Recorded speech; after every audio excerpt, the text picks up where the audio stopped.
My name is Ishmael Beah. I am from Sierra Leone, which is a small country in West Africa. I'm 26 now.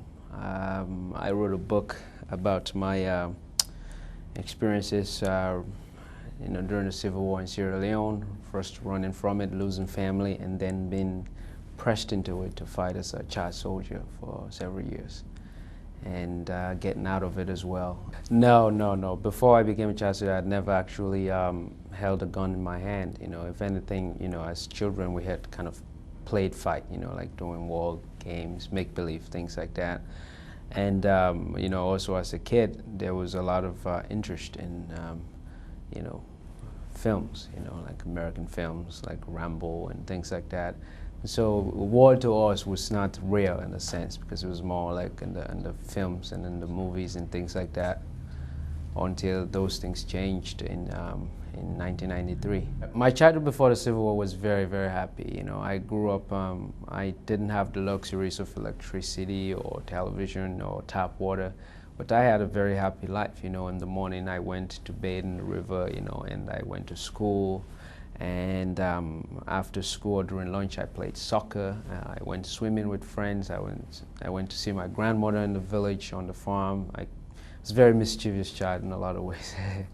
But, it was just really simple, but very happy life that I led. And I also got introduced to, American hip hop at a very young age. And at the same time, I was interested in Shakespeare, but, in the culture that I grew up in, writing or love and literature was not something your parents supported for you to go to school for. So actually I aspired to be an economist, even though I knew I was very bad at math. but so my life was very nice as a young child. When people saw young people, they wanted to hurt you, because young people had been pressed into this war and forced to do bad things in their villages and kill their families, sometimes burn their villages. So that made a young person's innocence actually became monstrous in a way. When you showed up at a place, people were suspicious about who you are. So that was very stark. But in terms of the other transitions that happened during the war, they were just going by so quickly. And one thing in the context of war that I learned was that you really come to learn very and see it so apparently how fragile life is, how really fragile it is, that you really don't have much control at all. That in that context, really, especially in Civil War, that surviving each passing minute was pure luck or the grace of God. It had nothing to do with knowing how to run, with knowing how to be in the right place, and it's just pure luck, because you could die any minute, either by stray bullets, either by attack, or by people killing you, shooting you directly, by hunger, and several other things, by being sick and things like that. In an environment like that where life is so fragile, does life become more meaningful or less meaningful? At that time, I think there is actually no thinking about whether life is meaningful or not. It's more of, could I survive it? It becomes so basic, it's just what's coming up the next minute. I think after you remove from it, that's when you really appreciate life.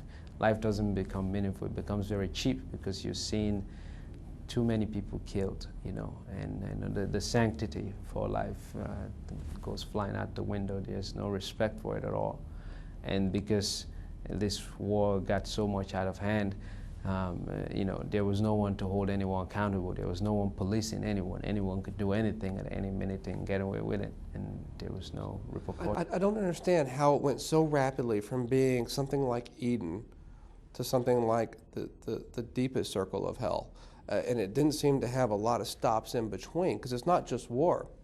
It's really vicious, malicious kind of war. Wherever child soldiers are used, these things become very statistics, because in order for you to recruit a child and to press them into a conflict, to brainwash them, you have to destroy what they know, so they become attached to you. So this is the method.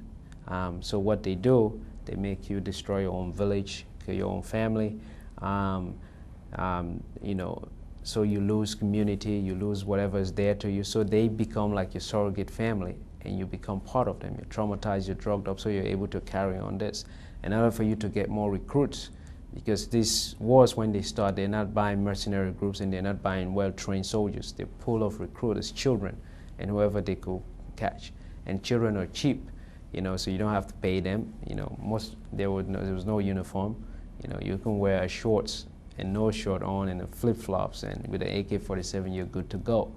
And you know, so you can do this here. So in order for you to get to that level, you have to devastate this nation. You have to destroy sense of community, destroy traditions and cultural norms, so that people are able to be where they are to do this kind of things.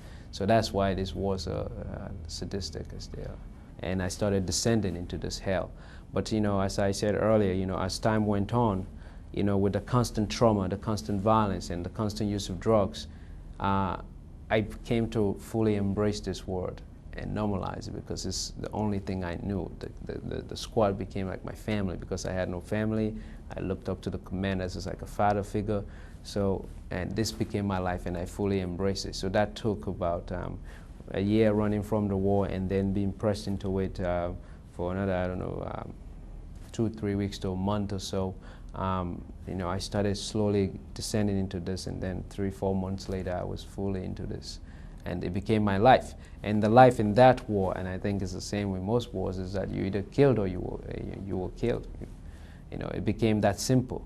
You know, there was no second guessing. Actually, in my squad that I was in, if as a child, you know, most of the kids would sit around, and if they start crying for their mothers or missing home, they will get shot immediately, because they don't want anyone second guessing anything. And because of this, you know, you first learn how to think about things, and then as time went on, you became hardened. This became your world. You forgot what day it was even. You just knew day and night came and went, because you know, the sun and the moon came and went. But other than that, you have no sense of time. You're just in this madness, and you embrace it fully. You're not afraid to go out and fight. The idea of dying or being killed didn't even cross your mind, because you're so numb to everything. All your emotions that kind of harden, you know. And a lot of these kids, when you see them during in the war, even me, when I came from the war, it took a while for my face to really relax, you know. Your face starts to tense. You lose your smile. You lose everything that you knew as a kid. You get very old quickly, you know, outwardly looking, because of what you're exposed to so much, you know. You deploy, and the commander says open fire, and you shoot whoever moves. And whoever stays alive, you force them to carry the loads back to wherever you wanted to take it. So it was that. If you ran across somebody on the path, the commander says, I don't like the way this guy looks, you shoot them, you did. If the person, you know, some kids will stall a little bit, commander shots them, the next person in line to shoot, you shoot. So it basically became that war. So not only were you trying to survive, it became, in order for you to stay alive, even in the squad, you had to do whatever the commander said, otherwise you get killed. So it was either shoot somebody to stay alive, or you were shot as well. So I think oftentimes when people think of this warlords, they just think of just people who are just psychotic and mad, and they have no understanding of anything. Some of these guys are very smart. They know what they're doing. There's a method to what they're doing. They're obviously mad in a lot of ways, but they also are clever in a way that they're able to mobilize certain people to follow them and believe in their things. Not just kids, but adults who follow, you know, the thing. So these guys are pretty smart. We actually had to relearn how to be children again, how to be human beings again, how to be able to trust ourselves, trust people around us, how to learn how to sleep, you know, to learn how to sit in one place comfortably, you know, for a given number of time. A lot of things we had to learn to be again. We had lost all of it. Could you actually be a child again? Yeah, it's very possible. The process is difficult.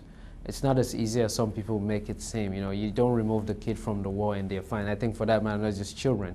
You don't remove anyone from a severe context of violence and think they're just going to come home and be fine, because you're traumatized and you need some time to deal with that. You need some help with that. And so if children are given the right care and help, and people knowing that this is a process, it's not like 2-3 days thing, they can actually be healed. If you had met me several years ago, you would not think so. I would not have thought so either. But who would have known that I could sit and have an intelligible conversation with you, you know? So kids can actually come out of this, because I think children have the natural resilience to be able to live through this and regain their lives again.